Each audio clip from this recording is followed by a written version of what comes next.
Creo firmemente que pocas dudas caben sobre World of Fallen Dynasty, y si os queda alguna es sin duda cosa vuestra, porque el título ha tenido 2 betas abiertas para que todo el mundo pueda descubrir su potencial. Aún así no podía faltar el análisis en el canal para aquellos que aún posean dudas. Lo cierto es que llevo una semana y media jugando a World of Fallen Dynasty, mordiéndome las uñas porque no os podía hablar del producto final, pero aquí estamos, a un día del lanzamiento para dar plena cobertura a la secuela espiritual de Nioh, porque sí, Team Ninja es quien firma esta obra, y tal y como ocurriera con Demon's Souls y Dark Souls, el estudio da el salto a la multiplataformidad y con ello alcanzar más jugadores con esta serie que en esta ocasión recoge el testigo de otro juego de From Software, como es Sekiro.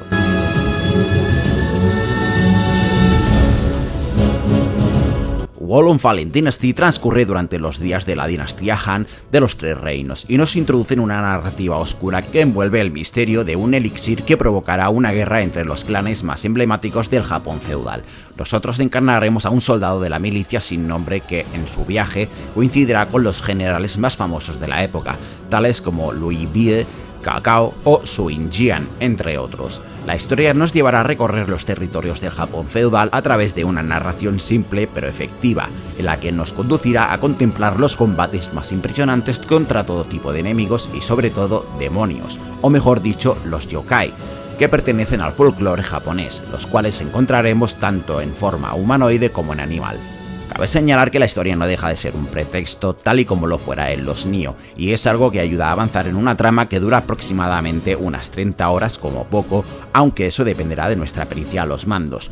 World of Fallen Dynasty se centra en gran medida en una jugabilidad potente que recuerda a sus predecesores, siendo una acción RPG de fantasía oscura con un alto componente de dificultad, incluso me atrevería a decir que superior a la de los juegos de From Software, pero que incorpora una serie de elementos que le hacen dar un paso hacia adelante con respecto a los Nioh. En esta ocasión, Team Ninja ha incorporado una serie de novedades que lo redireccionan hacia el galardonado Sekiro, pero sin dejar de lado la esencia de los propios Nioh. Y lo más curioso es que los nuevos toques le dan a la fórmula un aire fresco y un cambio lo suficiente grande como para sentirse completamente distinto. Para los que no hayan jugado a Nioh, estamos ante un Souls-like mucho más veloz de lo que en principio parece, ya que los juegos de Team Ninja se basan sobre todo en la agilidad y la rapidez en el combate, recordando que el estudio tiene un pedigrí en esto de ofrecer juegos rápidos y difíciles. El sistema es tan familiar como siempre, cámara en tercera persona que utiliza el fijado de enemigos y que podemos cambiar entre ellos con un simple clic, y por supuesto enfrentamientos contra jefes finales que son la guinda del pastel. Pero lo que diferencia a World of Fallen Dynasty de los Nioh es sobre todo el sistema de bloqueo perfecto, o parries como se conoce de forma coloquial. Para los jugadores asiduos a Sekiro, este sistema no les resultará del todo extraño a la fórmula de los Souls-like, ya que en esencia funciona de un modo similar. Dicho de otro modo, tenemos una barra de equilibrio que debemos vigilar, ya que si se llena quedaremos expuestos a cualquier ataque enemigo, incluso uno visceral o imparable. Sin embargo, en World of Fallen Dynasty esta barra tiene varias funciones y no se limita únicamente a nuestro equilibrio, pero vayamos por partes. La estamina ha sido eliminada por completo y en su lugar tenemos una barra llamada energía espiritual. Esta barra tiene 2 posiciones, una de ellas hacia el lado negativo, lo que significa que contra más llena se encuentra es más probable que acabemos por sufrir un cooldown de unos segundos, un tiempo que el enemigo puede aprovechar para atacarnos a placer. Esta barra se llenará a causa de varios factores, ya sea realizar un esquive al aire como si se tratase de la estamina, o bien por detener los golpes normales de forma directa. Por otro lado, tenemos la posición hacia el lado positivo, que principalmente se rellena por realizar golpes certeros y por conseguir conectar un contraataque perfecto. Para hacerme entender, tenemos un botón para detener los golpes y otro distinto para realizar un parry. ¿Y por qué el estudio se ha decantado por esto? Porque el botón de parry es a su vez el de la evasión, lo que nos permite evitar un golpe si esquivamos fuera de rango, pero si lo hacemos bien podemos realizar un parry. Y es importante señalar que, tal y como hiciera Sekiro con el Mikiri, debemos realizar un parry perfecto para detener ciertos golpes imparables del enemigo. Lo cierto es que gran parte del combate se centra sobre todo en esta táctica, dado que el enemigo también posee una barra de posición que, al llenarse, nos permitirá hacer un ataque visceral que le resta gran parte de la vida. Además de todo lo mencionado, la barra de posición hace a su vez de ki para lanzar ataques especiales imparables que el enemigo no puede repeler, y también para lanzar hechizos de elementos como fuego, tierra, metal o hielo y madera. Al utilizar estos hechizos consumimos ki, y si la barra de posición está en ese momento hacia el lado positivo no ocurre nada más allá de perder ese ki, pero si se encuentra en el lado negativo aumenta de forma peligrosa, lo que nos puede llevar a quedar expuestos. Por lo tanto, dentro del combate deberemos estar continuamente atentos a nuestra barra de posición y llevar un equilibrio prácticamente perfecto si queremos salir victoriosos ante los enemigos.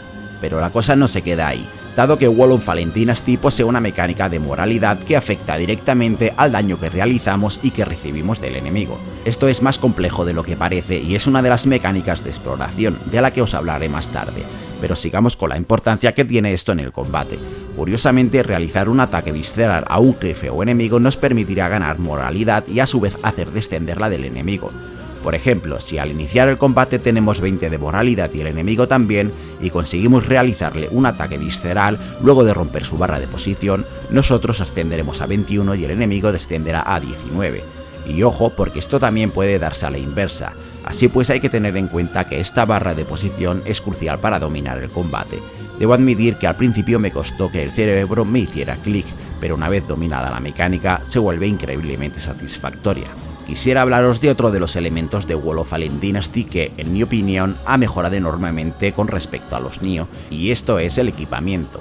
Es cierto que el título posee una cantidad ingente de armas con rarezas, pero por primera vez estas solo se diferencian por eso, por la rareza, y por fin dejamos atrás el tener que desechar todo lo que encontramos. Por lo que, si encontramos dos armas iguales, su daño inicial será el mismo y solo cambiará la rareza.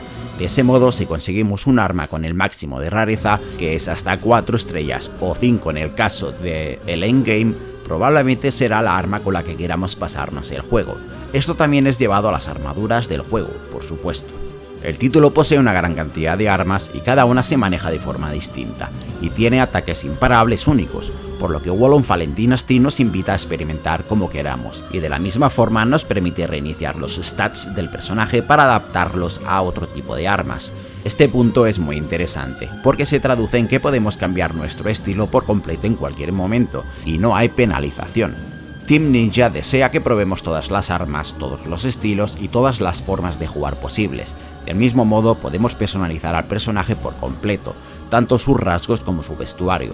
Por un lado podemos cambiar nuestro aspecto en nuestra base de operaciones, la aldea oculta que se desbloquea a partir del segundo acto sin restricciones, y por otro personalizar el aspecto visual de las armas y armaduras por uno que nos guste más, sin alterar sus atributos. Y una de las cosas que me han parecido muy interesantes es el hecho de que cuando ganamos un punto de hechizo lo ganamos en todas las ramas, por lo que podemos combinar estos hechizos como queramos, y solo nos limita el nivel que hemos ganado, por lo que podemos realizar todo tipo de ataques elementales. Debo señalar que si algo se ha perdido con respecto a los Nioh es las diferentes posturas, y aunque esto es algo que se echa un poco en falta, la verdad que gracias a la cantidad de posibilidades que tenemos en cuanto a armas que han sido aumentadas y sus ataques imparables, no es algo que se extrañe demasiado. Por supuesto, no puedo obviar el hecho de que podemos equiparnos con una bestia divina, algo que ya es una seña de identidad del estudio, y realizar una ofensiva espiritual que nos brindará una serie de ventajas.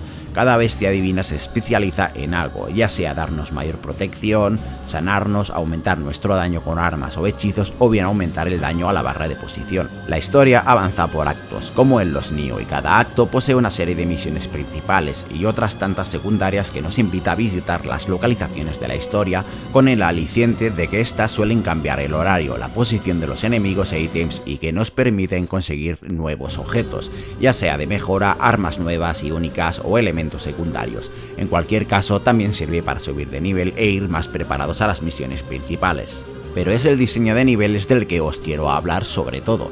Wall of Fallen Dynasty ha mejorado enormemente con respecto a los Nioh, ya que estamos ante un diseño de niveles muy bien estructurado, lleno de atajos, con muchas posibilidades que nos permiten abordar la acción de formas muy dispares, ya sea atacando desde el aire en sigilo o a cara perro con todos los enemigos, o bien atrayéndolos poco a poco con un arma a distancia. Sea como fuere, el diseño de niveles del título es excepcional. Por otro lado está el componente de la moralidad dentro de los propios niveles. Esto es algo que me ha gustado muchísimo y creo que le da un aire fresco a la franquicia. Pongamos contexto a esto. Como decía unos minutos antes, tenemos un nivel de moral. Al inicio de un nivel tenemos moral 0 y según vamos derrotando enemigos, nuestra moral aumenta. Los enemigos a su vez también poseen un nivel de moral, por lo que si es mayor que la nuestra, serán más duros y pegarán más fuerte y resultarán más difíciles de romperles la barra de posición. A lo largo de los niveles podemos encontrar unos pedestales donde podemos colocar una bandera que sumará un punto de moral de forma permanente, así como los puntos de guardado. ¿Y por qué es esto importante? Porque si morimos no perdemos puntos de experiencia como en los Souls-likes, pero sí perdemos estos puntos de moral, por lo que será fundamental explorar en busca de estos pedestales para conseguir puntos de moral permanentes. El objetivo final, como no podía ser de otro modo, es llegar lo más preparados posibles a los jefes de los niveles, unos jefes terriblemente exigentes, que requerirán de una gran pericia a los mandos y una estrategia bien medida, muy espectaculares y de los mejores de toda la franquicia.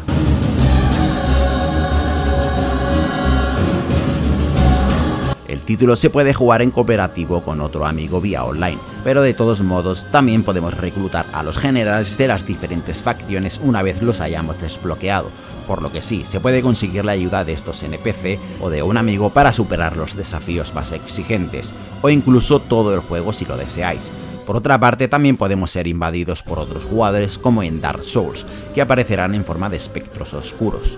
Sí, debo pedir disculpas a los compañeros de profesión que me han invadido estos días y han muerto de forma cruel, pero es lo que hay, vosotros me invadisteis. En cuanto al apartado audiovisual, Wall of Fallen Dynasty está lejos de ser un portento en el material gráfico y se ve de forma similar a los Nioh.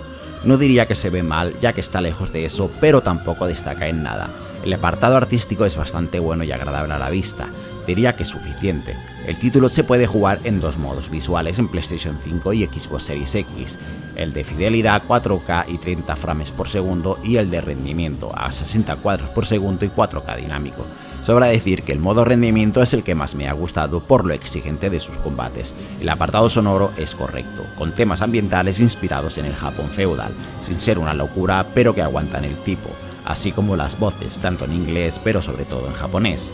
El título está subtitulado al español.